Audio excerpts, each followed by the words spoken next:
Muy buenas tardes a todas y a todos. Muchas gracias por estar presentes en este espacio, un espacio que vuelve a una figura, digamos, de trabajo junto con el equipo de los Centros de Apoyo a la Docencia, agrupados en la Red Nacional de Centros de Apoyo a la Docencia, REDCA, que tenemos por costumbre desarrollar anualmente, ya hace 12 versiones, el encuentro ECAP, un encuentro donde compartimos, un encuentro donde colocamos en común las buenas prácticas, aquello que nos fue bien, aquello que nos falta por progresar, aquellos elementos que van a permitir entonces producir esta sinergia entre los centros, este espacio también de colaboración, este espacio de ir creciendo. Y este es como decíamos en el equipo organizador, como el calentando motores, conversar un poquitito con las personas que están a cargo de los centros de apoyo a la docencia. Y en este caso nos va a acompañar Jimena Triviño, quien viene de la Universidad de San Sebastián. Ella es directora de Desarrollo Docente.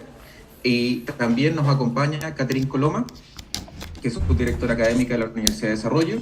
Y vamos a participar entonces en este espacio de conversación. Vamos a colocar algunos temas en común. Vamos a dejar de compartir esto y ya nos vamos a ver las caras. El espacio es un espacio de conversación, por lo tanto también esperamos que aquellos que estén ahí participando también tengan la oportunidad de participar. César también, César Peña, de ENAC, que también nos va a acompañar como panelista el día de hoy. Y no sé si hay alguien más que me esté quedando en el tintero, perdón si es que no lo nombré, pero son los tres que vamos a estar compartiendo este espacio de trabajo, jefe de Centro de Apoyo Pedagógico e Innovación de ENAC. Bien, entonces, vamos a iniciar esta ronda, este espacio de conversación, conociendo un poco de parte de Jimena, ¿cómo fueron los desafíos, los principales desafíos que vivieron en la Universidad San Sebastián y que lo pudieron abordar desde este área de desarrollo docente? El audio. Muchas gracias, Antonio, por la invitación. Encuentro que este es un espacio fantástico para compartir. Traje una pequeña presentación, porque con imágenes sale mejor, así que lo voy a compartir.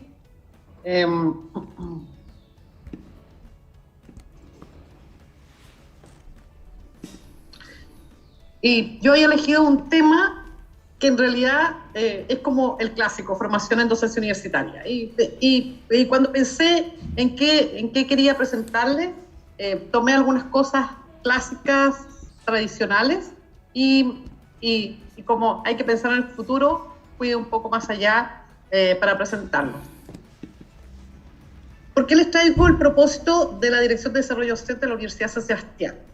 Porque si ustedes lo leen, prácticamente, digo yo, debe ser similar a todos los centros de apoyo a la docencia en la educación superior, ¿ya? Fortalecimiento de la habilidad en docencia universitaria para los profesores, puede ampliarse, basado en algunas características, algunos atributos, aspectos especiales de la institución. Así es que lo traje porque pienso que es similar, es como los perfiles de egreso, es como similar para todos los lugares en los cuales nosotros trabajamos.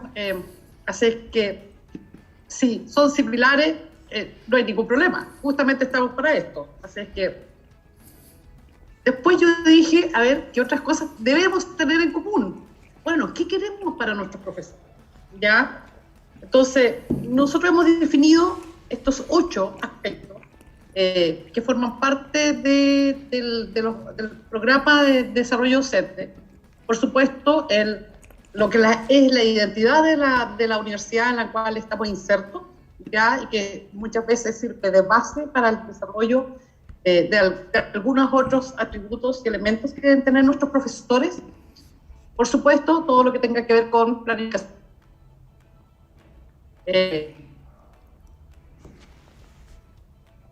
En términos de formación, metodología, estrategia y tecnología centrada en el estudiante, colaboramos, asesoramos, formamos, etc. etcétera. Evaluación y retroalimentación, que es el último concepto, como aprendizaje con la sociedad y el futuro profesional.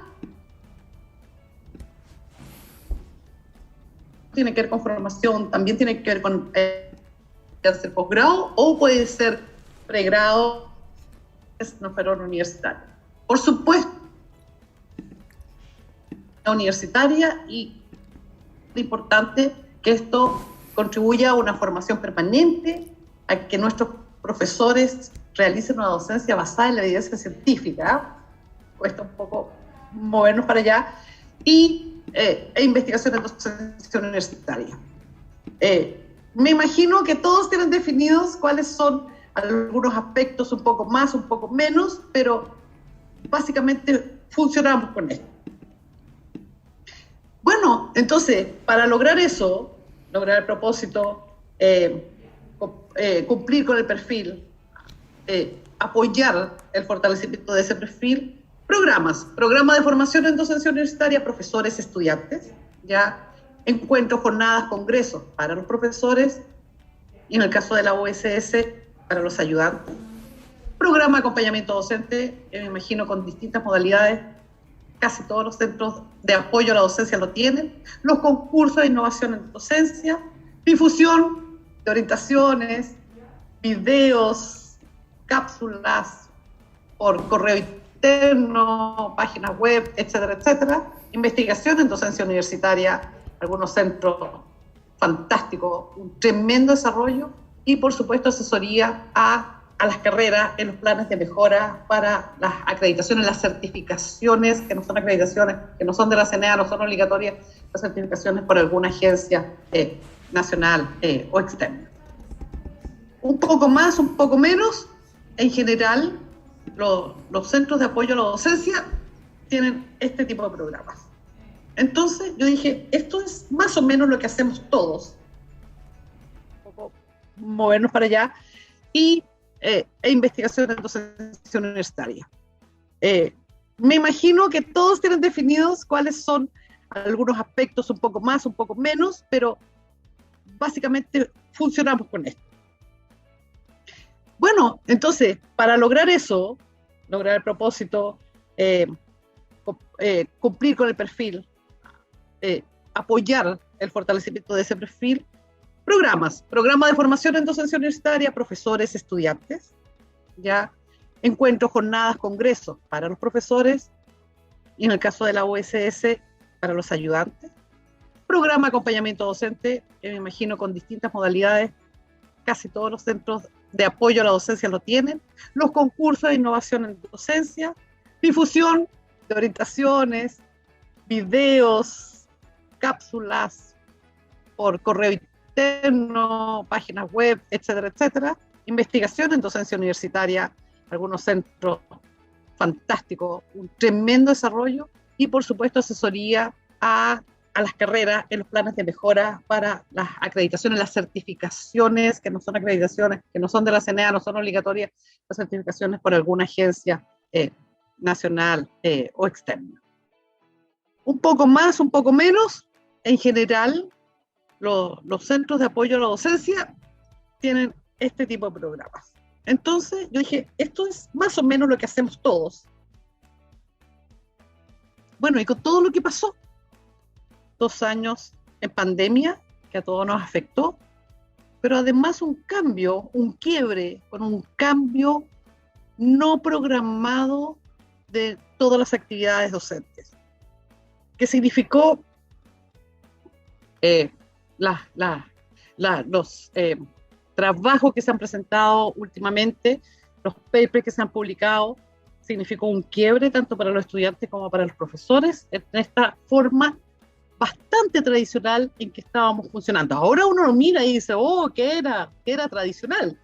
Pero fue un quiebre súper importante, con costos que recién se están conociendo, y por supuesto con ganancias que recién se están conociendo cuando se están implementando los primeros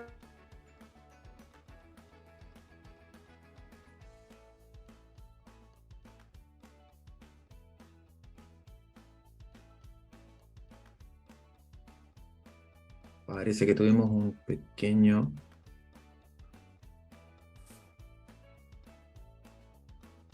Sí, tuvimos un pequeño impasse con Jimena. El gran problema Ahí está. que ha emergido, tal vez lo habríamos tenido igual, pero es probable que un poco apagado, sin darle tanta importancia. ¿Qué es el bienestar de los estudiantes? ¿Ya? Hay universidades famosas en otros países que la base de la educación está dada por el bienestar. Y ustedes pueden ver acá, en una universidad australiana, en que la base de todo lo que se hace está pensado en el bienestar de los estudiantes. Pero en forma paralela, bueno, ¿y qué pasa con los profesores de esa universidad? ¿Cómo los profesores se forman en fomentar el bienestar de los estudiantes, tanto desde el punto de vista de la docencia directa, como en el diseño curricular, como en el bienestar de ese profesor en su relación con el estudiante? ¿Por qué? Porque el bienestar asegura motivación, mejores aprendizajes, etcétera, etcétera. O sea, todo lo que podemos decir para lo cual nosotros estamos acá hay teorías que dicen que el bienestar está en la base. Entonces yo me puse a pensar, ok, un gran desafío. Los centros de desarrollo docente de apoyo a la docencia se tienen que hacer cargo de este desafío en la formación de los profesores para el bienestar de los estudiantes. Sin embargo, yo dije, ¿qué pasa con los profesores? No estamos haciendo cargo de los profesores. Y me puse a buscar en la literatura y encontré que estaban saliendo los primeros papers, 2022, ¿ya? Acerca de el bienestar de los profesores después de todo lo que ha pasado, ¿ya? Y muchos de los artículos empiezan, y después del COVID, del 19, después de esta pandemia, etcétera, etcétera. Entonces, ¿cómo nos hacemos cargo del bienestar de los profesores, de los docentes de nuestras universidades? Estamos muy preocupados de nuestros estudiantes, pero, perdón, los profesores tienen que tener cierto grado de bienestar también para ser buenos profesores. Y estos son artículos del 2022 que están recién saliendo a propósito de cómo debiera abordarse propuestas para abordar el bienestar de los profesores, que es un tema que yo creo que debieran poner sobre la mesa. Seguimos. Ahí está. Bienestar, profesores y estudiantes. Yo dije, bueno, vamos con las metodologías. Tradicional, antes de la pandemia. Todos presentes en una sala de clase, interacciones, trabajo de pequeño grupo, etcétera, etcétera. ¿Y para dónde vamos? Y la tecnología ha ido así de rápido. ¿Y para dónde vamos? ¿Cómo van a aprender nuestros estudiantes? Y probablemente parte del aprendizaje va a ser en la realidad virtual. O sea, ¿se van a volver a encontrar en una sala de clases o van a estar en el metaverso? Bueno, nosotros como centros de desarrollo docente o de apoyo a la docencia tenemos que ir caminando hacia eso. Tenemos universidades que ya lo están haciendo. Fantástico. Sin embargo, la otra cara de la moneda es, ahí tenemos un profesor en un taller para profesores, son todos adultos los que están ahí. ¿Y cómo vamos a avanzar en una formación en docencia universitaria para nuestros profesores que sea también en realidad virtual? Y estuve buscando en la literatura y no encontré nada de desarrollo de los faculty, ya sea en metaverso o de realidad virtual, inmersiva, no inmersiva, ¿ya? Y yo creo que es un área que debiera, así que el que sepa de alguna experiencia, por favor. Yo, por supuesto que no hice una búsqueda exhaustiva, ¿ya? Pero así como nuestros estudiantes van avanzando, nosotros, nuestros programas, desde la presencialidad, y que echamos mucho de menos juntarse con los otros profesores, debatir, conversar, dialogar, formar pequeños grupos, crear. Pero a lo mejor vamos a lograr, tenemos que lograr un cambio para ofrecer todas las posibilidades. Así es que nosotros no lo tenemos lo del lado izquierdo, ¿ya? Pero lo del lado derecho no hemos avanzado. Yo estoy esperando que pase el pregrado para subirme al carro del lado derecho, de la formación de los profesores en realidad virtual. Y otra cosa, la información. ¿Cómo incorporar todo lo que es la analítica del aprendizaje en la formación docente, de la formación de nuestros profesores? ¿Ya? Y hay mucho en pregrado, pero no hay tanto en formación de nuestros profesores. Todo lo que tuvimos, todo lo que hicimos online, todos nuestros programas, todo lo que sea mediado por un computador, ¿ya? Donde esos datos que ahora los venden las plataformas, uno quiere extraer los datos, antes uno podía tener acceso a esos datos y ahora se venden, porque justamente la analítica de todos esos datos son los que sirven para mejorar qué sirvió y qué no sirvió. Ese es un tremendo desafío.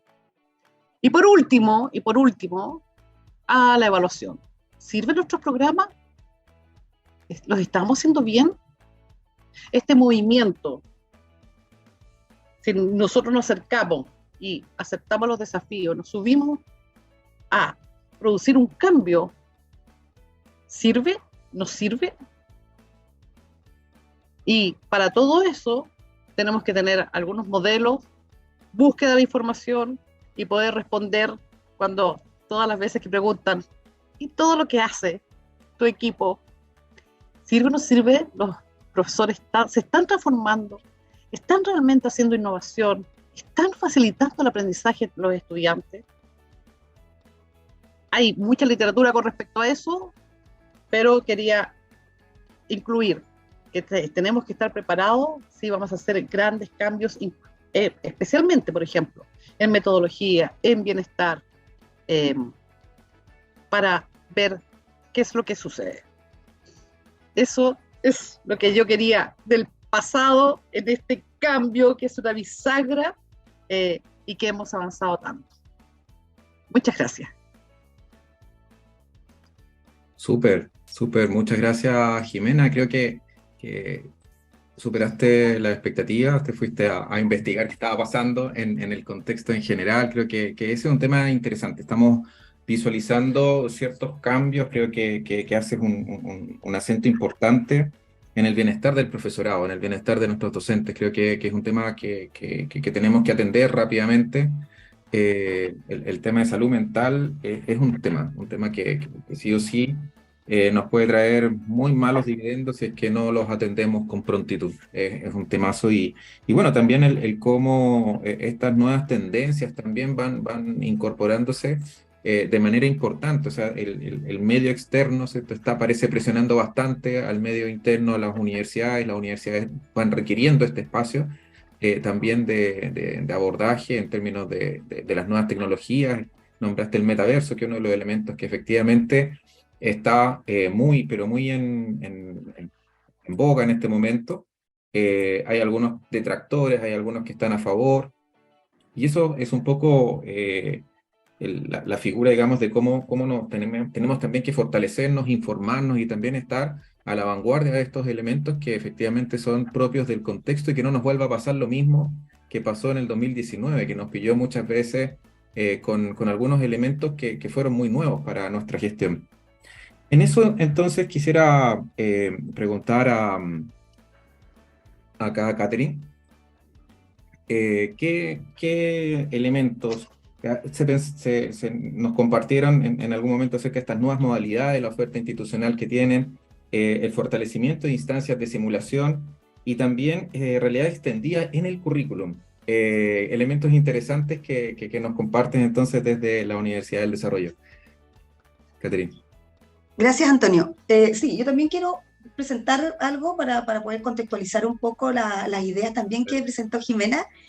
Me dan un segundito para compartir. Ahí parece que ya se está viendo. Ahí sí, ¿cierto? Es que se está viendo perfecto. Perfecto. Efectivamente, yo coincido en varios puntos que presentó Jimena y yo creo que en el desarrollo de la presentación y ahí podemos luego como dialogar respecto de los puntos que presentó Jimena. Se van a implicar varios elementos. Justamente cuando Jimena presentó los desafíos que tienen los centros, varios de los elementos que voy a comentar los compartimos y quizás no me voy a desarrollar tanto en alguno de ellos, pero también voy a desarrollar algo que quedó obviamente, que es como la esfera proyectiva de todo lo que está, como la punta del iceberg que decanta en una serie de desafíos que como centro tenemos y como institución, y que es lo que me voy a concentrar más en el desarrollo de la presentación.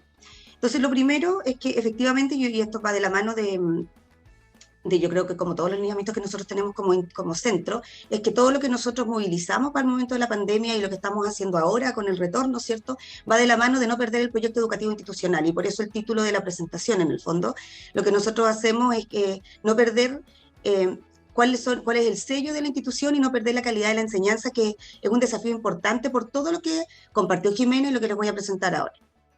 El proceso de adaptación que llevó la universidad, para dar un contexto bastante como sintético, porque básicamente la mayoría de nosotros ya conoce cómo es el proceso, nosotros lo organizamos en 3 etapas.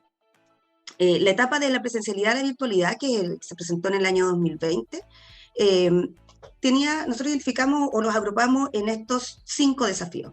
El primero, que tenía que ver con la tecnología y que apropiarse de una plataforma que favorablemente nosotros la teníamos ya de un tiempo anterior. Canvas nosotros ya lo teníamos instalado y eso fue muy bueno para poder avanzar inmediatamente en marzo con las clases virtuales. No obstante, tuvimos que comprar licencias Zoom, que yo creo que a la mayoría les pasó, e invertir mucho en tecnología para poder abordar este desafío, ¿cierto? Del desafío de accesibilidad, los alumnos de nuestra universidad, al igual que de muchas instituciones, ¿cierto?, no tenían los recursos para poder conectarse a las clases, entonces tuvimos que facilitar computadores, becas de internet, etcétera.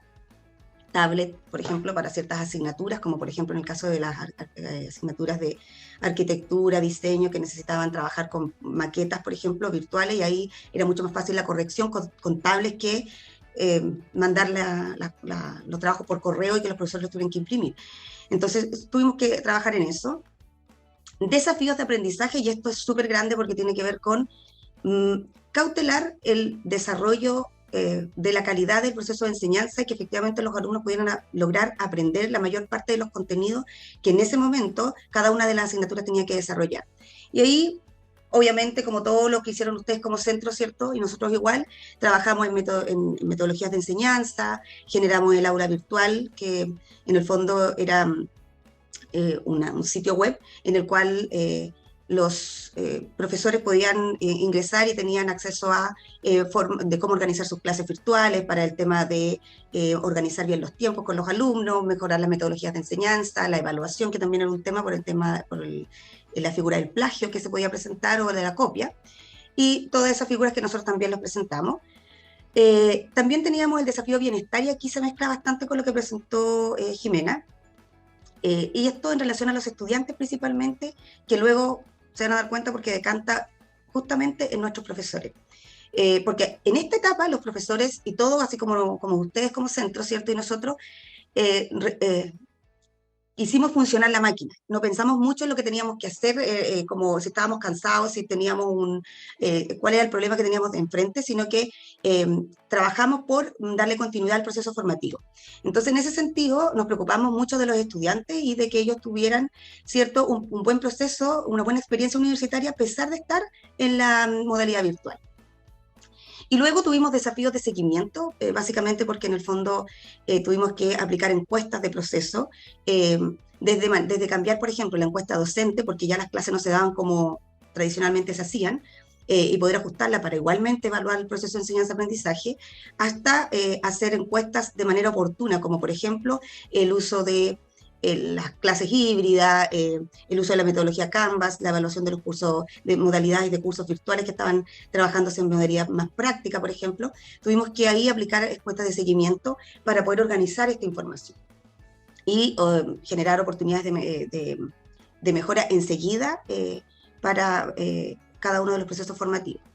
La segunda etapa y esta aparece más en el 2021, ¿cierto? Con un poco de avance en el 2020, en el segundo semestre, y como primer desafío, la flexibilidad. Básicamente acá, como todo, es la semipresencialidad. Nosotros tenemos una universidad que tiene una sede en Santiago, o en Concepción, según cómo se vea. Yo estoy en Concepción, entonces para mí la sede es Santiago, pero básicamente tenemos dos sedes, y en ese sentido, en este periodo del 2021 teníamos cuarentena en una región más que en otra, por lo tanto, ahí tuvimos que jugar un poco con la flexibilidad, donde algunos cursos se dieron en modalidad híbrida, y básicamente todo este periodo consistió en habilitar salas con cámaras y con toda la figura de clases híbridas para lo que es la modalidad de HyFlex, ¿ya? Que nosotros le denominamos HyFlex UDD. Y eso fue el mayor desafío, y con todo lo que eso implica. Ustedes que seguramente lo vivieron, ¿cierto? Lo están viviendo ahora. Las clases híbridas requieren de un trabajo y de una exigencia distinta del profesor, por lo tanto, de todas maneras había que capacitarlo, había que estar trabajando con él, ¿cierto? Para poder ayudarle en esta modalidad, invertir recursos, pero también apoyo en términos pedagógicos, y que esto resultara de la mejor forma posible. Y nosotros ahora, igual que todos, ¿cierto?, estamos en la etapa de retorno. Y acá los desafíos más importantes es, primero, el de la confianza, y que en el fondo es volver a la modalidad presencial, y en esto la universidad fue bastante motivadora para que los alumnos volvieran a vivir la universidad, ¿ya? Y esto porque para nosotros la experiencia universitaria es tan importante como el proceso formativo académico, ¿ya? Y en ese sentido se generaron todas las herramientas de difusión para generar la confianza de retornar a los campus. El otro es el desafío de nivelación, y eso sobre todo en las clínicas, las actividades prácticas, las actividades que tienen que ver con trabajo en terreno, las carreras de educación, las carreras de la salud, las carreras de artes, por ejemplo, que muchas de sus asignaturas necesitaban tener trabajo en terreno. Ahí este desafío para nosotros, y yo creo que para ustedes igual, es algo que todavía está trabajándose, ya no se ha resuelto, básicamente por el punto que viene, ya el desafío de bienestar. Nosotros estamos presentando, como hemos visto en la literatura, ¿cierto?, y los resultados un poco de lo que ha pasado en todas las universidades, los resultados de los primeros semestres en las asignaturas, con los estudiantes no han sido tan buenos como uno esperaba que fueran en el 2019. ¿Ya? Los alumnos que llegaron a la universidad llegaron con bastante vacíos de conocimiento, con experiencias que no habían estado completamente desarrolladas porque no fueron a práctica, o la práctica que tuvieron fue un poco más intensa y más acotada, entonces les dio poco tiempo para reflexionar, por ejemplo.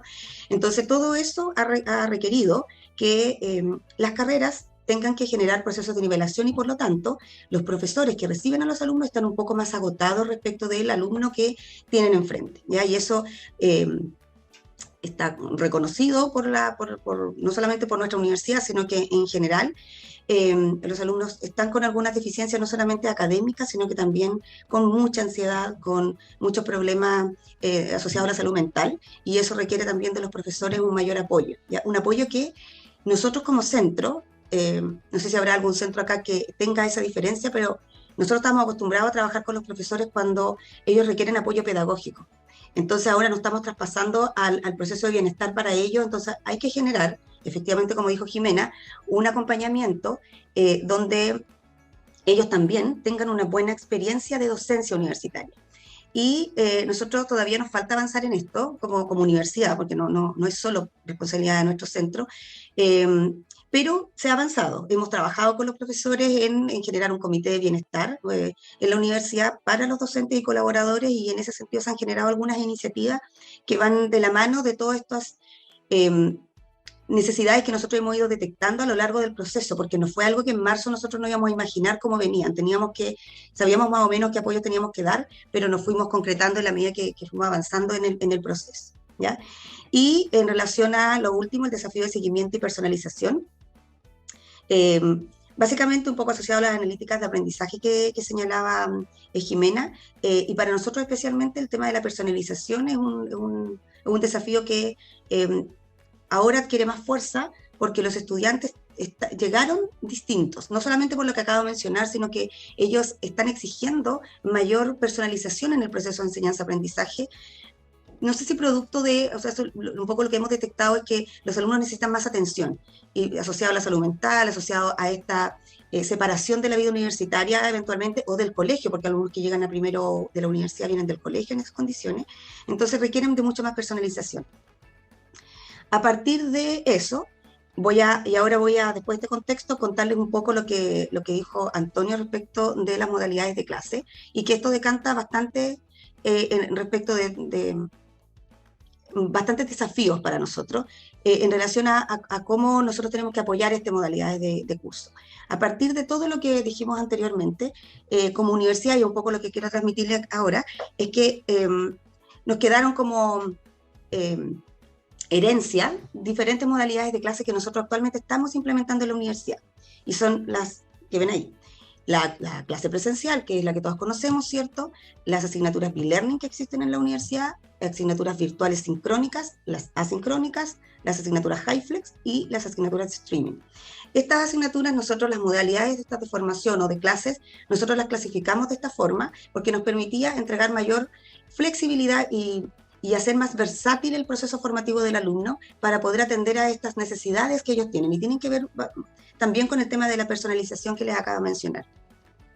¿Cómo organizamos esto? Porque en el fondo teníamos que dar la libertad a las carreras para que escogieran, pero tendríamos que darle algunas herramientas de cómo solucionar, cómo cada una de esas asignaturas que se iban a hacer en estas modalidades podían tener ciertas características para ser seleccionadas. Entonces, aquí algunos elementos esenciales que nosotros le compartimos a las carreras, ¿cierto? Es que, bueno, la modalidad presencial, como la más clásica, ¿cierto?, tiene la fortaleza que desarrolla las habilidades procedimentales, todos nosotros sabemos, ¿cierto?, favorece la interacción de los estudiantes y le da mayor sentido de pertenencia del estudiante a la universidad, ¿ya? Por lo tanto, tiene un sentido más allá del proceso formativo como tal, sino que de manera transversal. En cuanto a las debilidades, tiene dificultades con espacio físico. Nosotros, tanto nosotros como en otras universidades, porque esto apareció como en diferentes noticias, incluso al inicio del año académico de este año, hubo problemas de espacios en las universidades, ¿ya? Por lo menos acá en Concepción y en otras universidades también, en otras partes de Chile, hubo alumnos que estaban como fuera de la sala porque no había espacio y tuvieron que reorganizarse, generar mejores espacios para eso. Y por lo tanto, estas modalidades de clase favorecen abordar también esta problemática. Entonces, las debilidades, ¿cierto? Dificultades de espacio y dificultades de internacionalización e intersede. Básicamente porque una de las actividades que se mantienen ahora y surgieron a partir de la experiencia de la pandemia, ¿cierto?, es que todo lo que es relaciones internacionales, que es la dirección de globalización, ellos comenzaron, para no perder el proceso de internacionalización de la universidad, comenzaron a hacer internacionalización a través de clases virtuales con los estudiantes, con experiencia con otras universidades, y eso se mantiene hasta ahora. Por lo tanto, algo que siempre había sido presencial, ahora existe la posibilidad también internacional. La planificación, se requiere reserva de horario y sala de clase para todas las clases. En cuanto al curso e-learning, ¿cierto?, es un programa que contempla, como ustedes imaginarán, ¿cierto?, clases virtuales y clases presenciales, pero que requiere de un diseño instruccional, ¿ya?, que está, digamos, al alero del trabajo que tiene que hacer el profesor, y para eso nuestro centro tiene un área de educación, una subdirección de educación virtual, que apoya con diseñadores audiovisuales y diseñadores gráficos, digamos, que hacen este trabajo y diseñadores instruccionales, que hacen este trabajo con los profesores. Y eso, bueno, flexibilidad en cuanto al tiempo, el espacio de los estudiantes, requiere un esfuerzo para dar continuidad y articular lo presencial y lo virtual. Esto es el mayor desafío que tiene este tipo de curso, y por eso, esto que para nosotros puede resultar bastante obvio, para las carreras no es tan obvio. Entonces, a veces no escogen bien las asignaturas que a nosotros nos envían, y por eso esto ha funcionado bastante bien. Nosotros teníamos, antes de la pandemia, experiencia ya en cursos virtuales, pero ahora tenemos mucho más desafío y mucha más experiencia de cursos implementados. Y la planificación requiere reserva de horario en toda la semana y reserva de sala solo cuando corresponde a la sala presencial. Por lo tanto, eso sí hace que se descongestione bastante el campus, ¿ya? Virtual sincrónico. Estas son asignaturas que se dictan 100% a distancia a través de un entorno virtual de aprendizaje diseñado, igual que en el otro, ¿cierto?, con un diseñador instruccional. Y tiene horarios establecidos para clases en tiempo real y tiene clases de trabajo autónomo, ¿ya? Actividades de trabajo autónomo. ¿Cuál es la fortaleza? Favorece la flexibilidad del espacio, disminuye los tiempos de desplazamiento, eso sobre todo, la verdad es que siempre pensábamos que en Santiago los tiempos de desplazamiento son largos, y efectivamente son largos, pero en Concepción, con la cantidad de congestión vehicular que hay, los desplazamientos también son bastante largos, ¿ya? Entonces, y en otras comunas parece que pasa también en otras ciudades en Chile. Mantiene, lo bueno de este tipo de curso, que es virtual, pero es con clases sincrónicas, es que mantiene la interacción directa del profesor al estudiante, que esto es importante. Nosotros hemos tenido alumnos secciones completas o grupos completos de alumnos que han reclamado a los directores que los profesores no les preguntan cómo están, a ese nivel. Entonces los alumnos sí necesitan tiempo donde el profesor tenga atención hacia ellos. Esto obviamente no fue este año, sino que fue el año pasado cuando empezaron a participar de clases presenciales porque necesitaban esta atención al volver a la universidad. Debilidad: disminuye la interacción entre alumnos, ¿ya? Esto también es importante, un problema que nosotros nos hemos encontrado al volver al retorno, ¿cierto? Es que los alumnos perdieron como las habilidades para trabajar en grupo. Obviamente se juntan, pero tienen problemas para distribuir los roles, no saben cómo adecuar los tiempos, perdieron los hábitos de estudio, entonces en ese sentido no saben cómo priorizar las tareas que tienen para poder dar cuenta de los objetivos que tienen en términos de académicos, etc. Planificación: esta requiere reserva de horario, pero no requiere reserva de sala. Y eso descongestiona mucho más el campus. Virtuales asincrónicos: esto ha ayudado mucho a todas las actividades, por ejemplo, a carreras que tienen una alta carga, ¿ya?, de académica, los alumnos, y que requieren, y ellos igual, de todas formas, quieren participar de actividades. Nosotros tenemos un proyecto educativo donde el alumno cursa asignaturas o cursa créditos de libre elección, y por lo tanto, y cada vez son más créditos y más actividades libres, y esa libertad tiene que ser real para ellos, y por lo tanto esta diferencia de modalidades de clase les permite tener mayor versatilidad en el momento de escoger. Son 100% a distancia y no tienen fecha ni horario definido, digamos, por el profesor, pero sí no tienen horario establecido de clase, pero tienen un calendario para dar comienzo y cierre en cierto tiempo, ¿cierto?, al curso, pero el alumno se organiza. ¿Qué es lo que requiere? De autonomía de parte del estudiante. Por lo tanto, no se puede hacer con cualquier curso, hay que escoger bastante bien la asignatura, la complejidad de la asignatura y las actividades que están diseñadas para la asignatura, y favorece la flexibilidad en el tiempo, en el espacio, un poco lo que hablábamos, ¿cierto? Y no requiere reserva de horario ni reserva de sala. Esto, por ejemplo, funciona bastante bien para carreras como medicina. Los alumnos participan realmente en estas actividades y se pueden organizar mejor con los tiempos. HyFlex, aquí se utiliza bastante en posgrado este año. En pregrado también tenemos algunas experiencias, que esta es la modalidad híbrida, ¿cierto?, que todos conocemos, pero en posgrado ha funcionado muy bien porque los estudiantes, se puede llegar a estudiantes de diferentes partes de Chile, y ellos pueden participar dependiendo de en qué sede se puede dictar el módulo de clase presencial, ¿ya? Nosotros, un poco atendiendo a lo que mencionó Jimena, los talleres que nosotros estamos como centro, los dictamos antes en modalidad presencial. Sin embargo, con la pandemia, por supuesto, lo empezamos a dictar online. Y este año hicimos un híbrido. Mezclamos algunos cursos virtuales, otros cursos presenciales y unos cursos HyFlex. Y la verdad es que con los cursos presenciales no nos fue tan bien como experiencia. Si quieren compartirles eso, la verdad es que los profesores valoran bastante no desplazarse, no salir, no sé, un sábado, quedarse hasta tarde, prefieren conectarse desde su casa, y en general tenemos muy buena convocatoria. Y dictamos un curso HyFlex que era en modalidad de simulación con realidad extendida, que lo voy a tocar ahora enseguida, y eso la verdad es que ese funcionó bastante bien, ¿ya? Eso lo hicimos con modalidad HyFlex, ¿cierto? Y luego los grupos que estaban, digamos, en cada una de las sedes, pues fueron a los laboratorios donde pudieron trabajar y manipular los recursos. Básicamente requiere un esfuerzo adicional por parte del profesor para manejar ambos grupos, eso yo creo que todos lo sabemos, y requiere el visto bueno de la vicerrectoría, porque en el fondo nosotros tenemos que cautelar la presencialidad, porque nuestros currículum es presencial, nuestra universidad tiene carreras presenciales, por lo tanto tenemos que resguardar esa figura ahora en el retorno, ¿ya?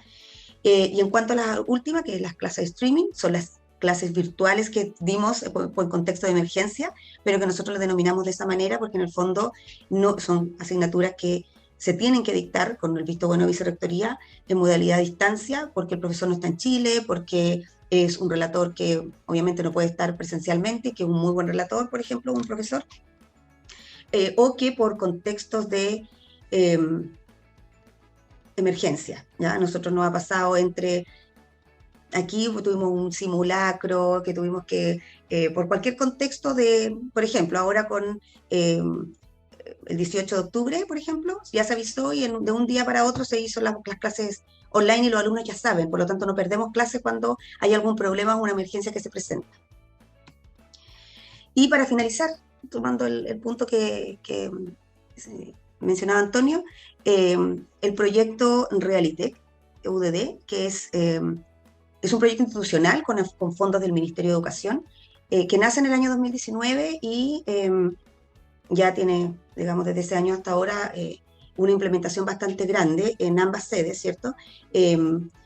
Potencia el aprendizaje experiencial y la simulación en todas las carreras de pregrado a través del uso de tecnología de realidad extendida. Tenemos alguna experiencia en posgrado, pero nuestro foco principal al principio ahora es en pregrado, ¿ya? Se crean laboratorios especializados, ahí dejé algunas fotografías, pero si ustedes colocan en la red Realitech UDD, les va a aparecer muchas más fotografías de los laboratorios, solamente para que puedan ver, por ejemplo, en esta primera fotografía tenemos un laboratorio de odontología donde los alumnos pueden manipular y pueden sentir cuando están profundizando en la muela, por ejemplo, que tiene también simulación áptica, y también, obviamente, realidad aumentada y virtual. Y estos son los laboratorios donde mayormente se utilizan, eso, la odontología también, pero es más específico para esa carrera, que están en ambas sedes, y estos son los dos laboratorios que están en Concepción y Santiago, ¿cierto? Para trabajar con realidades virtuales, aumentadas y mixtas. Estos son como los lentes típicos que se muestran, ¿cierto? Pero también hay tablet y eso. ¿Cómo nosotros lo estamos implementando? Partimos en el 2019, como les comenté, pero ya desde este año se está implementando en todas las carreras de pregrado, y lo que estamos haciendo ahora, a partir de los pilotos que se han implementado y los resultados, se están incorporando curricularmente a todos los programas de las asignaturas que están siendo trabajadas con esta modalidad. Son decisiones que se toman con directores de ambas sedes, ¿ya? Porque directores de carrera de ambas sedes, y privilegiamos siempre que la experiencia se dicte en ambas sedes. Hay veces que hay diferencia entre una asignatura y otra cuando son electivos, por ejemplo, en Santiago y Concepción, pero se realizan ambas sedes en las carreras de pregrado. Entonces, esa figura nosotros lo estamos haciendo con la subdirección de tecnología y la subdirección académica, que es la que está a cargo mío con la parte curricular, y es la que hacemos la vinculación entre ambas áreas para poder, digamos, integrarlo curricularmente. Obviamente estos son proyectos que los profesores a los que se invita a participar, se hace un trabajo de diseño, hay arquitectos de experiencia que apoyan a los profesores y luego los acompañan en la implementación, ¿ya? Tiene todo un modelo, y en el ECAC va a haber una presentación de este proyecto más en detalle, independientemente que ahora podamos resolver quizás algunas dudas, pero esto va a tener una presentación en el ECAC. Y ahí terminó. Antonio, gracias. No, muchas gracias a ti, muchas gracias a ti. Catherine, creo que hay varios elementos que son bien interesantes de revisar. Este desafío de incorporar esta como innovación curricular. Creo que al parecer fue en corto tiempo, fue bien rápido, bien encima. ¿Cuál fue el impacto que ustedes han visibilizado en el corto plazo, ¿cierto?, de esta innovación? ¿La de Realitech? Uh-huh. Sí. A ver, nosotros ahora la tenemos implementada en todas las carreras de pregrado, ¿ya? En todas las carreras se ha hecho una implementación de los proyectos con diferentes asignaturas, porque en el fondo, antes de incorporarlo curricularmente, porque al quedar en el programa de asignatura se hace patente y queda fijo, se puede modificar, por supuesto, pero en el fondo no, al quedar en el programa ya se deja estipulado que independientemente del profesor que tome la asignatura, la actividad se tiene que trabajar en el aula, ¿ya? Y antes de hacer eso, nosotros lo trabajamos a partir de pilotos, ¿ya?, con los arquitectos de experiencia del área de realidad de Realitech, que es parte del centro, ¿cierto? Y eso ha tenido, bueno, impacto porque se desarrolla en ambas sedes siempre. Eso es importante porque nosotros no hacemos pilotos solo en una sede. Si un proyecto se implementa y lo queremos colocar en el programa, se implementa en ambas sedes, porque en el fondo la realidad de los estudiantes es distinta, tenemos que ver si efectivamente la motivación de los alumnos, la forma en que ellos interactúan con el contenido a través de los recursos, y a partir de eso, el impacto ha sido bastante bueno. Por algo es que nosotros lo podemos integrar curricularmente, ¿ya? Nosotros, como esto está asociado también a un proyecto del Ministerio, este proyecto finaliza este año y por lo tanto tenemos que rendir estos resultados este año de los proyectos de inserción curricular. La inserción curricular tiene dos ámbitos de implementación. Por un lado, aparte de la experiencia, por supuesto, es que está incorporado en los modelos formativos o educativos de las carreras, ¿ya? Eso está puesto ahí, y además, de manera muy pormenorizada, en cada una de las asignaturas que lo implementan, ¿ya? Y esto es conversado con los directores de carrera, con los profesores que lo implementan, etc. ¿Y por qué ha sido bastante rápido? Básicamente yo creo que tiene que ver porque facilita bastante que el área curricular de la universidad esté incorporada en el centro de innovación, ¿ya? En algunos centros el área curricular está afuera. Entonces, eso nos hace que nosotros podamos conversar rápidamente de los proyectos de implementación. Por ejemplo, cuando se quiere hacer un piloto con algún curso de una asignatura, nosotros incluso nos mezclamos entre otras áreas, porque hay otra área que es de formación pedagógica, que hace procesos de implementación, ya con los profesores, y vamos probando software con los profesores, vamos trabajando con los directores. Entonces, eso es bastante rápido, ¿ya? Una metodología bastante ágil. Entonces, en ese sentido, el impacto en términos de número, no lo tengo ahora porque en el fondo son todos los cursos que se han implementado, pero yo creo que cuando vean la presentación ahí van a presentar todos los datos de los resultados, pero sí son todas las carreras de pregrado. Eso sí, ya son 26 carreras y en todas se han implementado programas de realidad extendida. Y eso para nosotros es bastante positivo porque es algo que además la universidad ha promovido mucho. Nosotros teníamos la difusión de este proyecto el 23 de octubre, si no me equivoco, como del 2019, y no pudimos por todo lo que pasó que nosotros conocemos, y después la pandemia, entonces tuvimos que hacer una inauguración de todo este proyecto en modalidad virtual. Y así todo pudimos avanzar con el proyecto. Es bastante desafiante, pero se ha logrado bastante bien en ese sentido. Sí, una interesante experiencia. Esa parte, justo ahí hay una clave no menor, esa comunicación que hay integrada al estar tan juntos las unidades. Creo que Sí. es punto clave.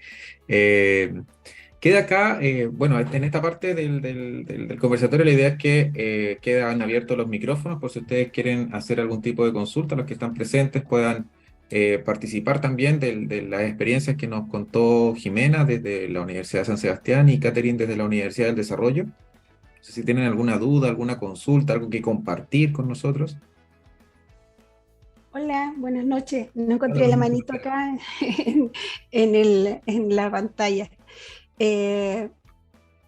Buenas tardes y un gusto saludarlos a todos. Yo particularmente había enviado un tema que tenía que ver con los modelos de formación y la legislación vigente y cómo se incorporaban a nuestros programas de formación, ¿ya? Pero me voy a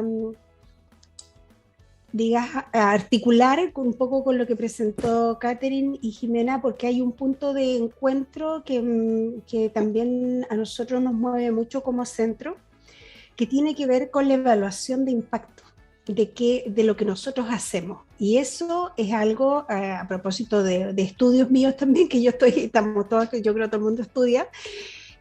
Hace rato que estoy como en ese tema de investigación y nos ha pasado, creo, a las universidades o a los centros de apoyo a la docencia, que hemos hecho muchas cosas, muchas, y la pandemia nos llevó a hacer otras más. Imagínense que ya entramos en la realidad virtual, es increíble. Y creo que el punto acá, el nexo que tiene que ver con la evaluación del impacto es muy importante, porque eso nos permite actualizar nuestros programas de formación y nos permite decir dónde comenzamos y dónde tenemos que hacer modificaciones y actualización. ¿Y por qué yo ponía el punto de de la legislación y la normativa, porque resulta que a propósito, antes de la pandemia tuvimos el estallido social, y antes del estallido social tuvimos el tema de la actualización de la ley por temas de acoso, la discriminación, por lo tanto son elementos que las universidades a través de sus proyectos han recogido y han creado sus unidades. Entonces nosotros como centros de formación estamos obligados a incorporar, ¿cierto?, en la formación de nuestros docentes aspectos de la ley. Yo tengo acá, y tengo lleno de notas, me van a perdonar, pero tengo algunos que no me las sé como de memoria, pero por ejemplo, en el último periodo, tenemos la ley sobre educación superior el 2018, tenemos la ley, el 2019, la ley de identidad de género, que tampoco la podemos desconocer porque recuerden que estos movimientos surgen normalmente en los estudiantes de la educación superior. Y bueno, la LEGE, que viene a actualizar la antigua LOCE, que es como el marco general de la educación, que es el 2020. Por lo tanto, en este último periodo han ocurrido hechos sociales, políticos, sanitarios, que nos llevan también a revisar lo que estamos haciendo, cómo actualizarlo, pero no los podemos actualizar sin evaluar cuál ha sido el impacto de lo que hemos hecho. Entonces, creo que algo súper importante, y por eso me quise como colgar un poco de las exposiciones que ustedes hicieron, porque creo que lo de la realidad virtual es muy hermoso. Ojalá se pueda incorporar rápidamente en la mayoría de las universidades, pero también nos trae un desafío. ¿Cómo nos preparamos efectivamente, como lo planteaban acá Jimena y Catherine, los profesores? Y nosotros como centros formadores, porque nosotros somos formadores de formadores, entonces, ¿cómo nos vamos a formar nosotros para poder indicarle a ese profesor que en este contexto el uso de la realidad virtual, ¿cierto?, tiene una metodología, una estrategia, se evalúa de una forma? Por lo tanto, me parece súper interesante, pero quiero agregarle ese elemento, que creo que es muy importante a partir de lo que se planteó. ¿Cómo medimos el impacto? Porque lo podemos medir de manera cualitativa, ¿cierto? O bien como lo plantea Kirkpatrick, en distintos niveles, y yo creo que la mayoría de los centros estamos en el 1 y en el 2. Creo que ahí en esos niveles nos movemos, porque las capacitaciones normalmente recogemos la percepción de los profesores. Y el acompañamiento que lo vi en la exposición de Jimena, creo que ha ido tomando mayor terreno en este último tiempo.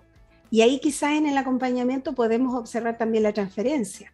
Pero no sé si hemos llegado a otros niveles de, por ejemplo, los resultados y a ver que efectivamente lo que hacemos impacta o en los indicadores de progresión académica o en la motivación de los estudiantes, no sé.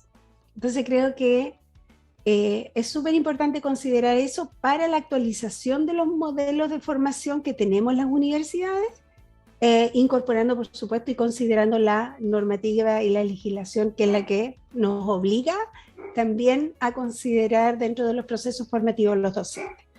Así es que eso, muchas gracias. Súper. Primero, volverte a presentar, no te había logrado visualizar en el panel, así que Marcela Paredes Olivares de la Universidad de Atacama, ella es asesora pedagógica, y claro, como ella mencionaba, íbamos a charlar sobre este tema, el tema de la legislación y la normativa de formación docente. Ahí hay varios elementos que revisar y que aportar en estos tópicos. Creo que efectivamente también, así sumado, ¿cierto?, a este bienestar de los docentes, también hay que atender esa otra parte, que son elementos muy, muy relevantes que tenemos que tener en claro y en atención en estos centros, que no solamente muchas veces se visibilizan solamente como un centro de capacitación, ¿no? Acá hay otros más elementos que son también importantes y que van trascendiendo. Jimena, ¿nos quieres compartir? Sí, muchas gracias, Catherine, Marcela, por compartir sus experiencias.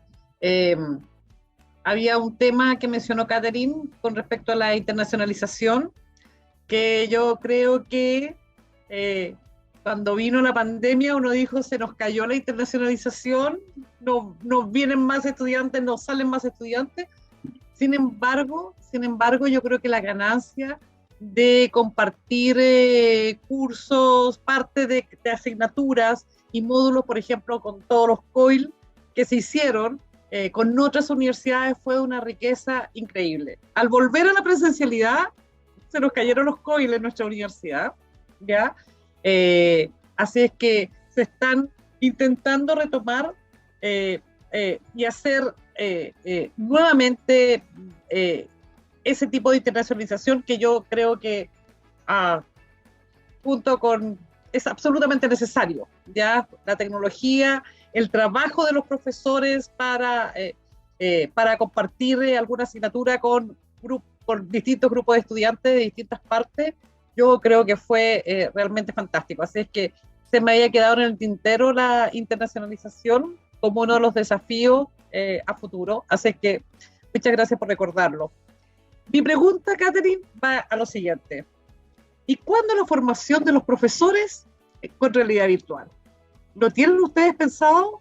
Porque para mí es un sueño en este momento. Nosotros tenemos, justamente ahora en noviembre comenzó la primera experiencia en metaverso, pero yo lo veo tan lejano. Yo creo que, tal como decía Marcela, a lo mejor debiéramos formar como un consorcio para avanzar en la formación de los profesores de nuestras universidades utilizando la realidad virtual. No sé si ustedes lo tienen pensado y me daría una envidia increíble, así. ¡Ah! No tengas envidia, porque no, no, que es lo que tenemos nosotros, así que tranquila, yo creo que todos tenemos que trabajar sobre eso. Nosotros, cuando les comenté de los talleres, menos mal que teníamos poquitos talleres presenciales, porque pensábamos que eso iba a ser un tema para los profes, muchos virtuales, y teníamos este curso HyFlex.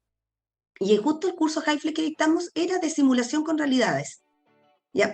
Y ahí sí nosotros trabajamos, el curso de capacitación fue en el espacio del laboratorio, los profesores tuvieron la primera aproximación a lo que significaban las realidades extendidas, digamos, porque tienen que saber de qué se trata primero, y luego manipularon y trabajaron con digamos, los recursos, los lentes, etcétera, las tablets.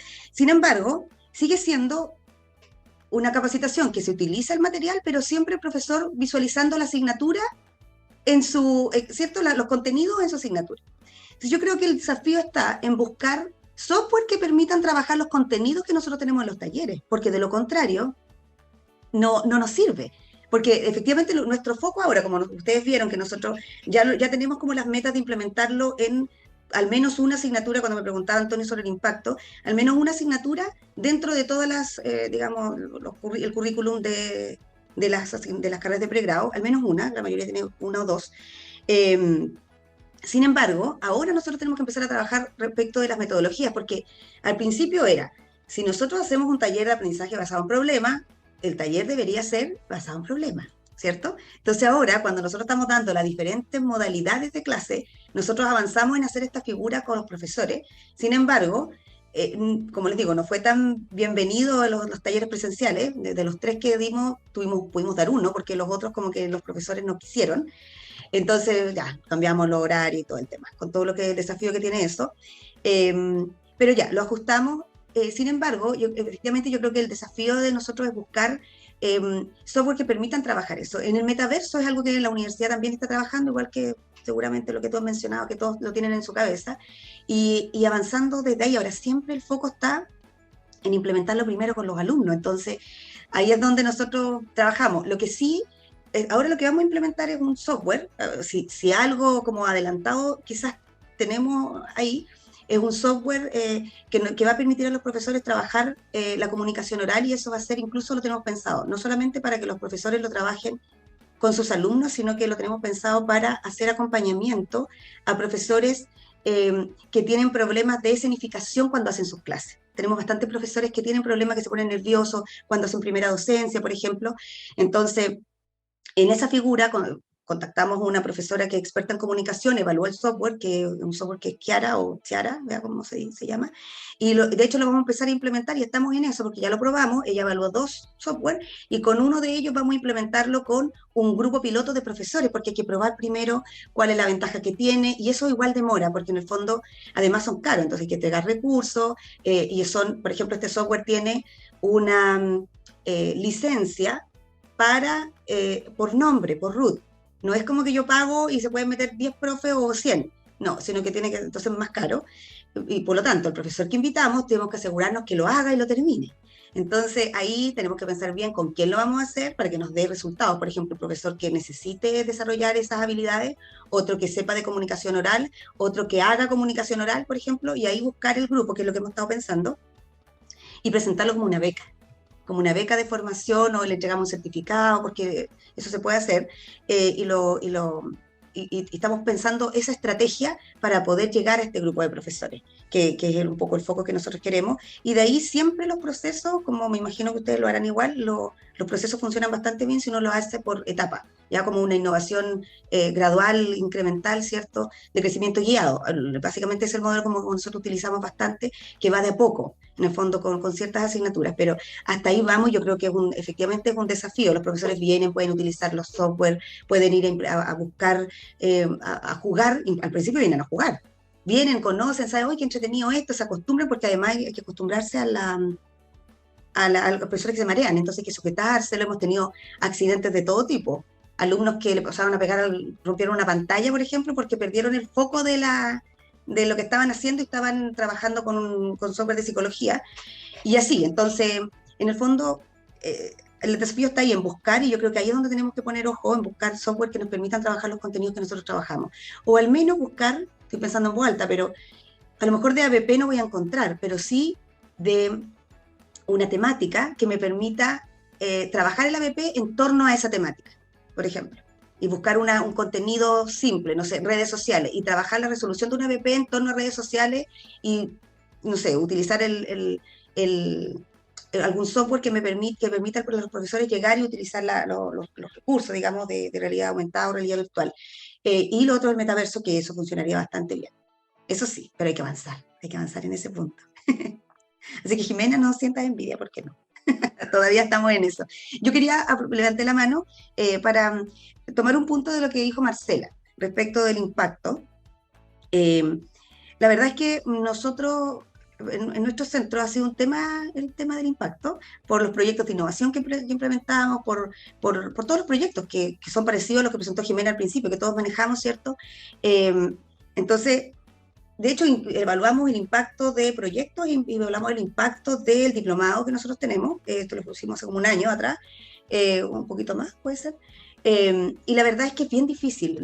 Mi tendencia, de la experiencia que nosotros tenemos, es que lo primero es que el aprendizaje, nosotros todos sabemos, el aprendizaje no es causa-efecto, o sea, está influido por múltiples variables, desde que si el alumno vive cerca o lejos, si tiene recursos, si toma desayuno, si tiene problemas de salud mental. O sea, hay tantos factores que influyen en el aprendizaje que es difícil decir, con esta innovación logré este impacto, porque en el fondo puede estar mediado por el grupo de alumnos, por ejemplo, por la generación. Entonces, nuestra experiencia es que lo que hemos implementado ha sido más holístico. Hemos hecho focus group, hemos trabajado. Por ejemplo, lo que hicimos con el diplomado fue entrevistar a los profesores, entrevistar a los estudiantes con focus, alumnos que les fue bien, a los que fue mal, a los que les fue más o menos, a los profesores, ver un pre y un post de resultados y las calificaciones, la evaluación docente, y la encuesta de la evaluación docente, diría yo. Eso fue, si no se me queda algo en el tintero. Y en relación a eso, los resultados, de todas maneras, no son buenos, porque efectivamente dieron buenos resultados con el tema de la evaluación asociado al diplomado, pero no son trascendentales ni significativos. O sea, el profesor mejora, pero no son contundentes o no son resolutivos, ¿ya? Porque en el fondo la variación no es tan significativa.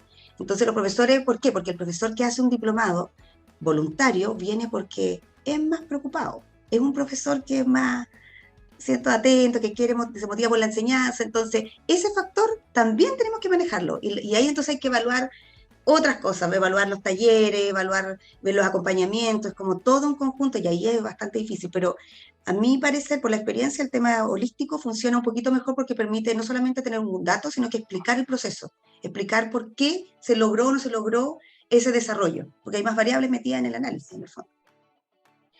Eso. Súper, súper, muchas gracias, Catherine. Creo que se van como imponiendo estas ideas y un poco esa era la idea. Ese es el propósito, digamos, de un conversatorio. Creo que se van como transfiriendo ciertas cosas que de otra manera cuesta más y eso es un poco el espíritu de CAT. En esa misma figura quería invitar a Angie Estuardo de la Universidad Católica de la Santísima Concepción. Ella es jefe del Centro de Innovación y Desarrollo Docente. Ella tiene temas vinculados con la figura de los ecosistemas de innovación docente y las estrategias de los centros de apoyo a la docencia. Angie. Ahí sí. Hola, muy buenas tardes, casi buenas noches, ¿cómo están? Bueno, contarles que quiero compartir en realidad una experiencia, la experiencia nuestra como centro. Somos un centro relativamente... tiene hartos años el centro, pero estamos recién incursionando en estas temáticas.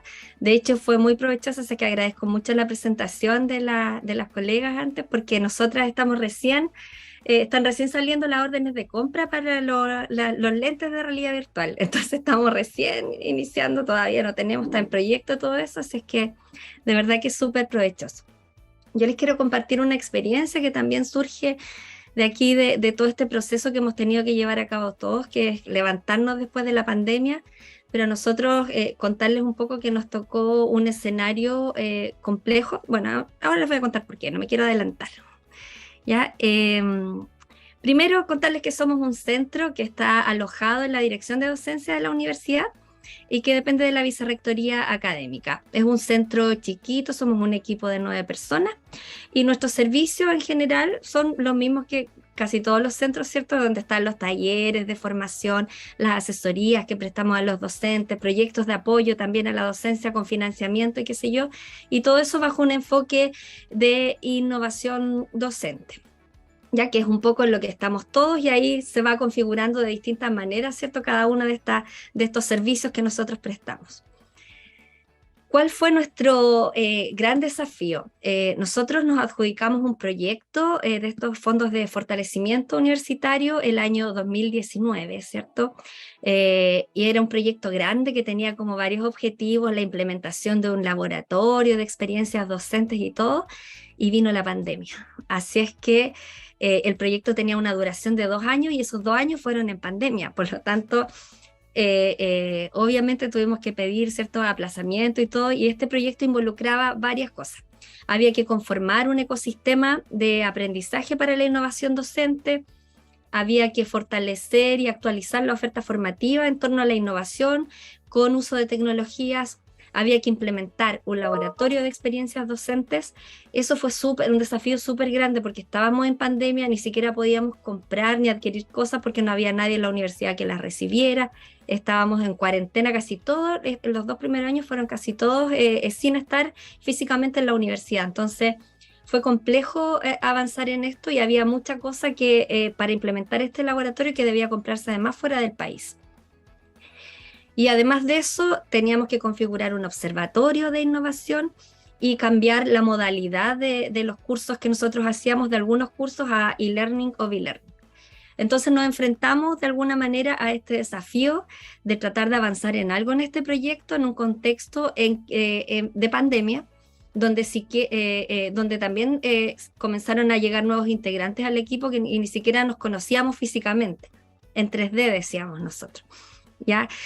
Así es que lo que hicimos en esos primeros 2 años fue tratar un poco de organizar, de pensar, de imaginar, de reflexionar, qué sé yo, y todo lo que se podía hacer en un contexto donde no nos podíamos ver y no podíamos implementar nada de esto. Así es que nos tocó el desafío de que cuando volvimos tuvimos que poner el pie en el acelerador y tratar de cumplir con esto porque teníamos 1 año, ¿es cierto?, para implementar algo que no se había hecho en 2 años y que estaba planificado para 2 años.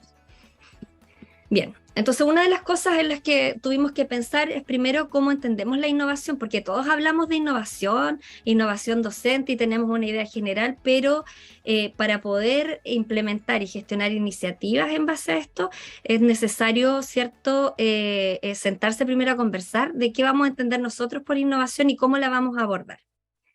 Nosotros en enero del año, bueno, porque lo que hicimos en ese periodo de pandemia fue investigar, fue leer, ¿cierto? Hacer un estudio del arte con relación a cómo estaba esto en otros lados para poder tener toda la información posible, ¿cierto? Para poder implementar este desafío que estaba en el contexto de este proyecto.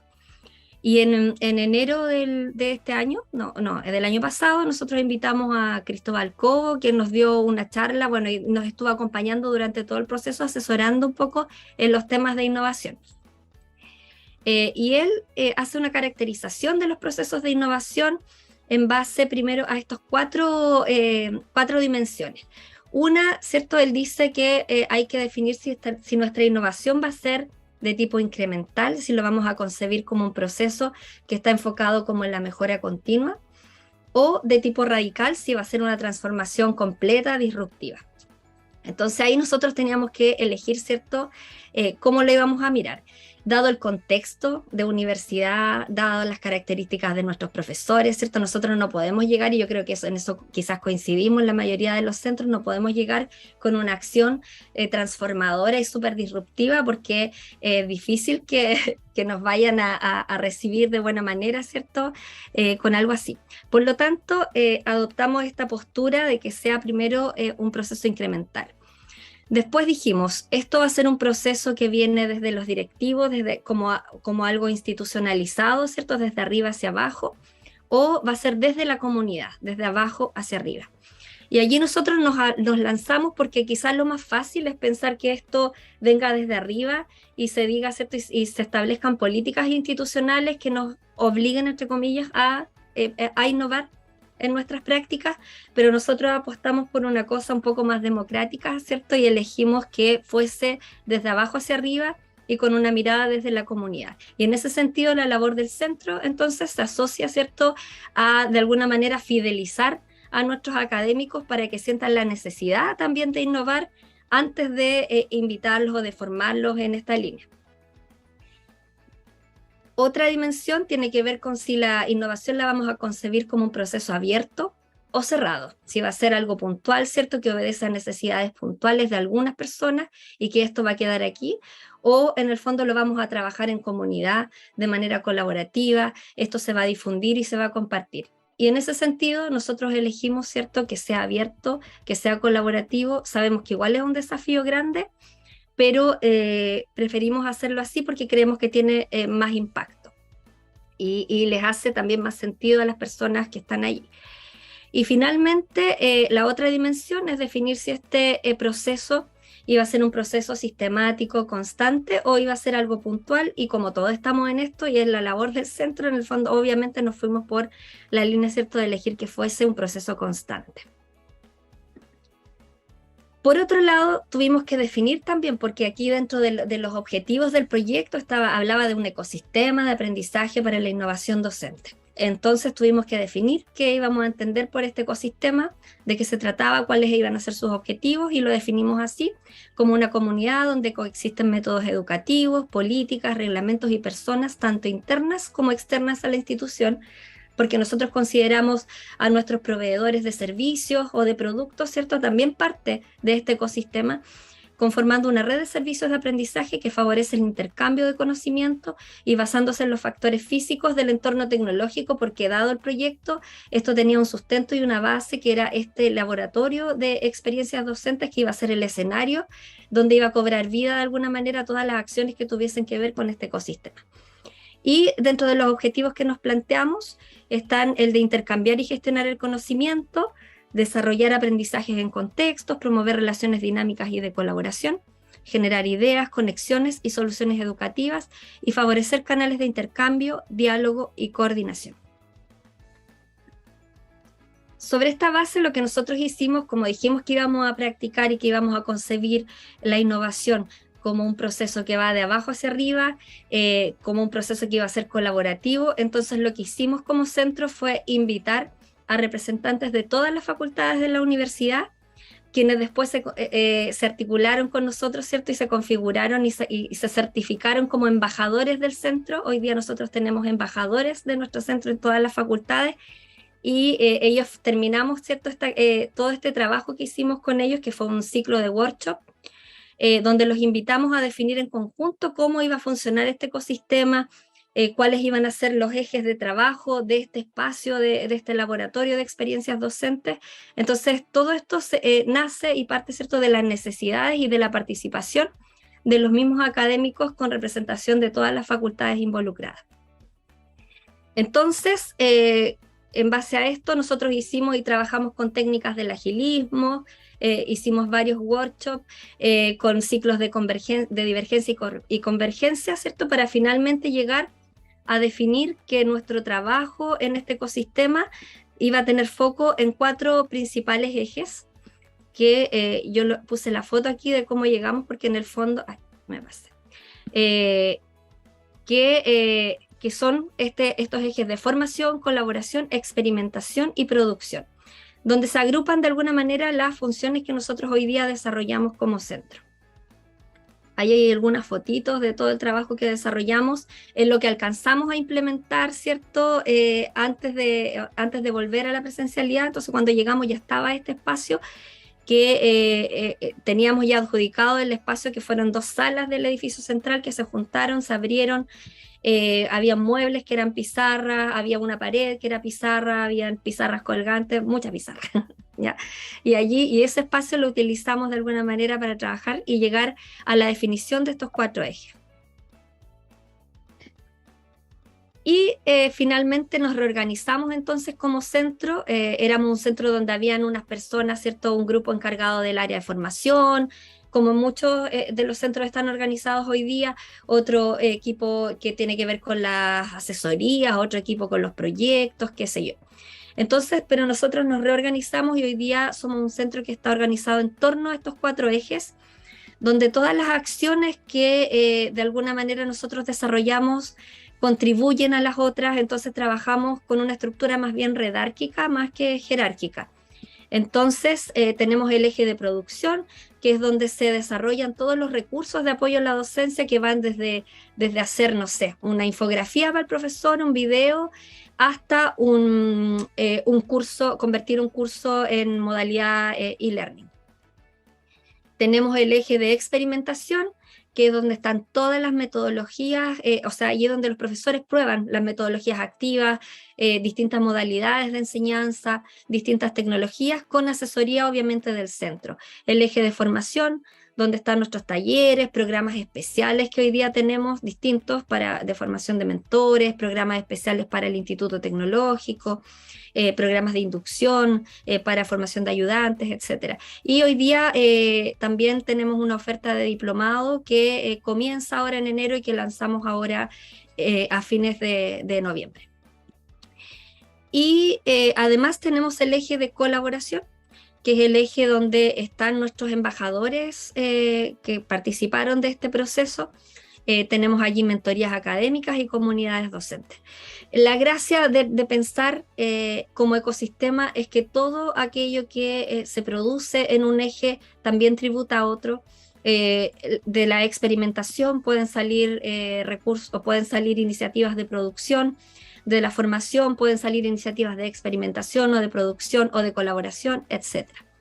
Y todo esto se lleva a cabo, digamos, en este escenario que es este laboratorio de experiencias docentes que fue nominado LabSeed cuando se gestó el proyecto. Y además de ello, todo lo que nosotros hacemos, la idea es que se configure y se le dé visibilidad a través de este observatorio de experiencias docentes que va a ser lanzado, de innovación, perdón, docente, que va a ser lanzado ahora en el mes de enero. Entonces, de esta forma, logramos articular también lo que ya veníamos haciendo como centro, porque la idea también no era tomar este proyecto como una carga de trabajo adicional, que sí lo es de por sí, pero la idea era articular las acciones que ya estábamos haciendo con los objetivos también del proyecto, no que fuese algo que sumara más, sino que algo que se integrara con lo que ya veníamos haciendo, porque seguíamos siendo las mismas personas. Algunas consideraciones que tuvimos en cuenta para hacer este trabajo participativo con representantes de todas las facultades. Primero, considerar un rol de facilitador en estos workshops. Este trabajo fue muy de reflexión sobre la acción y para la acción. Por lo tanto, estos procesos de reflexión tienen que ser guiados, tienen que fortalecerse, generarse un espacio adecuado para eso, fortalecerse un clima de confianza, de motivación. Entonces, para eso el rol del facilitador es súper importante. Y por supuesto, también importante el reconocimiento a quienes participan de ello, que fue también porque los docentes participan, pero hay que generar cierto reconocimiento que va más allá. Nosotros le entregamos a eso, fue una ceremonia que hicimos, pero más allá del certificado también hay un reconocimiento en su carga académica y en su desempeño académico, en su convenio de desempeño académico. Algunas iniciativas que ya han surgido en el trabajo que hemos desarrollado durante este año son las células de innovación, que salieron como iniciativas de grupos que se conformaron equipos interdisciplinarios entre los embajadores. Allí salieron iniciativas que tienen que ver precisamente con algo que mencionaba, que se mencionaba al principio en la primera exposición, que tiene que ver con el autocuidado docente. Salió de los mismos docentes la necesidad de desarrollar una propuesta formativa que tuviese que ver con el autocuidado de ellos, para poder transferirlo a los estudiantes. También tenemos un programa hoy día en ejecución de mentorías académicas, donde los docentes con más experiencia acompañan a docentes noveles en ciertas áreas, en las áreas de innovación, docencia e investigación. Tenemos también un programa especial de formación en innovación para académicos del Instituto Tecnológico, porque allí son otros requerimientos y otro escenario. El Instituto Tecnológico tiene 4 sedes, nuestra universidad tiene la casa central acá, pero además tiene distintas sedes que son donde se imparten carreras técnicas.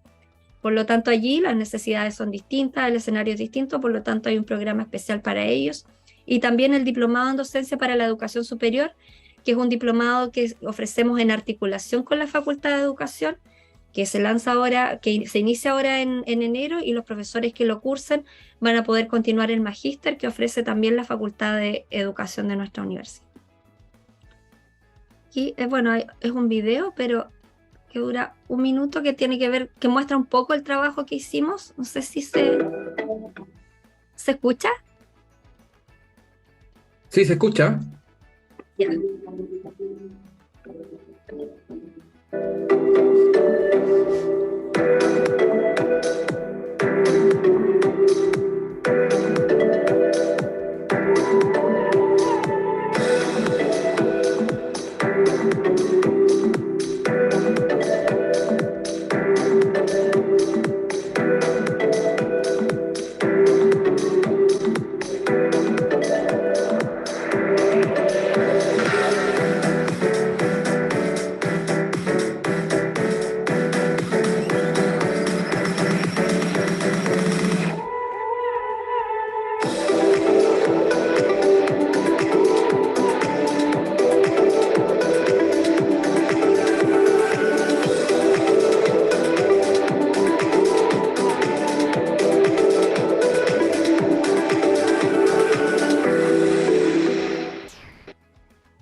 Bien, y ahí, bueno, la idea de mostrar este video tiene que ver con mostrar que se generó un clima, de verdad que tuvimos que hacer un trabajo importante de fidelización y generar un clima de confianza también con los académicos participantes para que generar esta apertura a contribuir y a repensar de alguna manera el trabajo que nosotros veníamos desarrollando. Y, pero también quiero invitarlos a un último tema que a lo mejor va a parecer que no tiene nada que ver con lo que hemos hablado, pero la verdad es que creo que es importante y trato de instalarlo cada vez que hablamos de esto, porque creo que no importa cómo configuremos estos ecosistemas de innovación, no importa la tecnología con la que contemos, no importan los equipos de trabajo que tengamos dentro del centro, si nosotros no nos articulamos o no de alguna manera visualizamos lo que está ocurriendo también fuera. Y comento esto porque nosotros hoy día estamos insertos en un mundo, bueno, venimos saliendo de una pandemia. Antes nuestro país pasó por el estallido social, ¿cierto? Y hoy día estamos viviendo en un mundo donde se reconocen 5 grandes problemas. Y las fotos que yo pongo aquí son de nuestro país, no son de fuera, porque cuando uno dice el mundo parece que uno hablara de otro lado. Y estos 5 problemas son el hambre, la desigualdad, la contaminación, la crisis hídrica, ¿cierto? El acceso al agua potable y los conflictos. Y nosotros estamos insertos en un mundo, en un país, en territorios donde está ocurriendo todo esto. Por lo tanto, aquí la invitación es a reflexionar que desde lo que podemos hacer desde nuestro rol también, desde los centros, ¿cierto? Cómo de alguna manera configuramos estas iniciativas de innovación, de tecnología, en apoyo, ¿cierto? A la formación de formadores, ¿cierto? Pero intencionando también y articulándolo con lo que está ocurriendo afuera. Y en ese contexto aquí hago eco un poco de estas palabras que dicen que frente a una catástrofe o a un problema grande, ¿cierto? Nosotros podemos sentarnos, contemplarla y mirar cómo todo se viene abajo, podemos arrancar, ¿cierto? O podemos recuperarnos y reconstruir. Creo que eso también ha sido un poco lo que hemos tenido que hacer después de la pandemia, estos centros. Pero además, más allá de eso, de lo que hemos hecho a nivel interno, creo que la educación es una súper herramienta y poderosa, ¿cierto?, para poder reconstruir también lo que está pasando fuera de nuestras universidades y de nuestros centros. Como dice Pablo Freire, ¿cierto?, la educación verdadera es praxis, reflexión y acción del hombre sobre el mundo para transformarlo. Entonces la invitación aquí es a recordar un poco la noción antropológica de la educación, ¿cierto? Nosotros nos educamos de alguna manera para transformar el mundo y ese es nuestro rol. Y la educación sola no cambia el mundo, sino que cambia las personas que van a cambiar el mundo. Y hoy día vivimos y estamos insertos en un sistema donde sabemos que el mundo tiene problemas. En ese contexto la universidad tiene departamentos, la escuela tiene materias, pero nada de esto está integrado ni articulado, ¿cierto? Lo que hacemos y nuestra labor en la universidad no está necesariamente enfocado a los problemas que hoy día tiene el mundo. Entonces la invitación también es hacer una reflexión sobre la labor nuestra como centro, si de alguna manera estamos solamente mirando lo que pasa dentro de nuestra universidad o estamos tratando de ir un poquito más allá.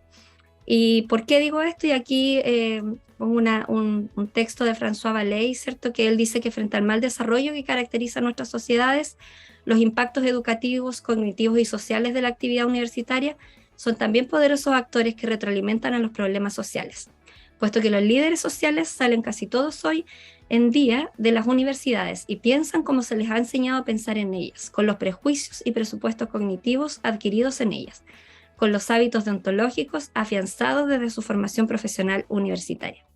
Entonces, aquí la invitación es a no hacer la vista gorda de lo que está pasando afuera, ¿cierto? Y como centros quizás también hacernos un poco cargo de esto y de alguna manera integrar lo que hacemos con este concepto que es la responsabilidad social universitaria y que tiene que ver con que las universidades deben hacerse cargo tanto de lo que ocurre dentro como de lo que pasa afuera con lo que forman, ¿cierto? Y eso, no quería irme sin dejar este tema para la reflexión. Muchas gracias. Súper, Angie, muchísimas gracias. Efectivamente, no sé si a alguien más le pasó, pero nos bombardeaste con muchas cosas que venían haciendo ustedes ahí en el centro. Pero estas reflexiones finales creo que son parte de este proceso. Creo que ese concepto de la responsabilidad social universitaria es todo un tema. Es todo un tema. De pronto, cuando nos centramos en que las soluciones tienen que venir de afuera, que nos tienen que solucionar las cosas, de pronto desde nuestros mismos centros podemos hacer bastante. Y creo que ese apoyo que podemos brindar en distintos elementos que hemos revisado el día de hoy, Ha sido sumamente enriquecedor este ratito. Nos hemos excedido un poquitito más, llevamos 3 minutos extra de lo que habíamos dicho al principio, pero creo que ha valido la pena. Creo que efectivamente hay muchísimo, muchísimo, muchísimo que compartir, que colaborar. Esto es solamente la antesala del ECAT que se va a desarrollar en Antofagasta, así que todos invitados a poder vivirlo, a poder viajar, a poder tener ese encuentro de cercanía. Tenemos algunas sorpresas, vamos a contar con el patrocinio de Genially, entonces también vamos a tener algunas sorpresas por ahí. Ya que asistieron, les pasamos el spoiler, van a haber sorpresas en torno a las licencias, algunos premios por ahí, así es que ojo con ello.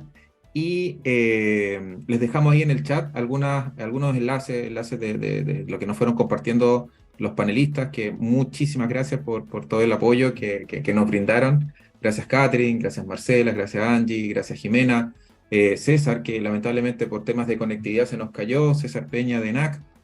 Así es que, nada, que quisiéramos ir como ya cerrando para no aumentar el tema del tiempo.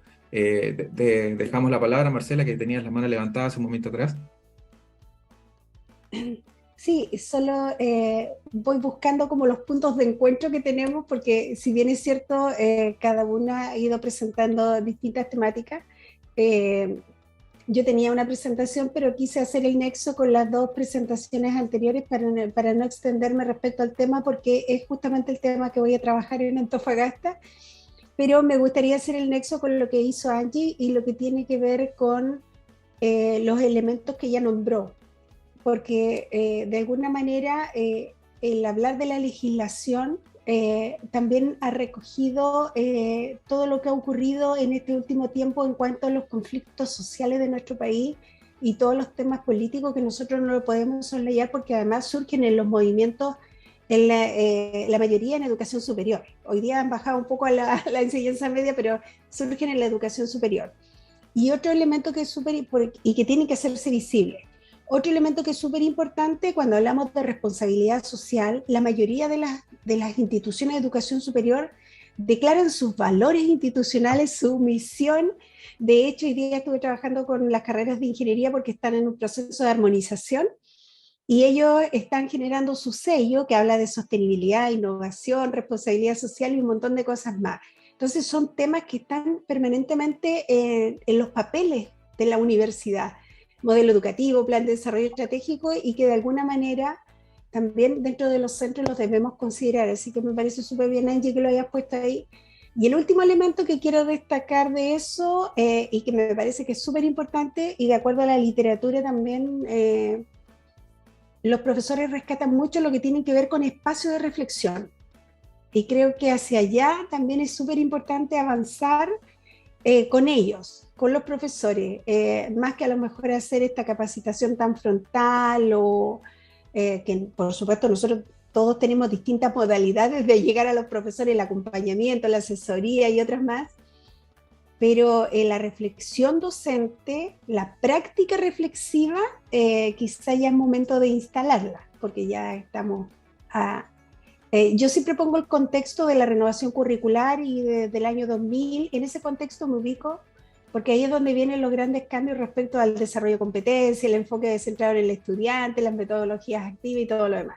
Entonces creo que la práctica reflexiva es un elemento a considerar y debe partir, por supuesto, entre nosotros, los que formamos parte de los centros. Eso, gracias.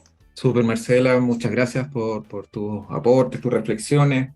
Hay una serie de cosas que ya me fui como inundando con lleno de conceptos. Esto me llamó mucho la atención, el tema de Angie de los embajadores, fue como bien interesante. Este trabajo con Cristóbal Cobo, que imagino que trabajaron este tema de la universidad extendida también. Entonces, hay mucha riqueza. Yo creo que la posibilidad de que todos podamos ir a Antofagasta, ojalá lo podamos hacer para hacer como dice Ría, ¿verdad? El reencuentro, un espacio en el que podamos hacer este necesario networking, en el que nos podamos volver a estrechar y hacer este trabajo colaborativo. Creo que colocar en común estas cosas son muy necesarias, principalmente por estos puntos que como dice Marcela, que este final de Angie, de colocar temas de contexto, son necesarios. O sea, no podemos tapar el sol con un dedo. Efectivamente está sucediendo, son los elementos que preocupan a nuestros docentes, a nuestros estudiantes y a sus familias.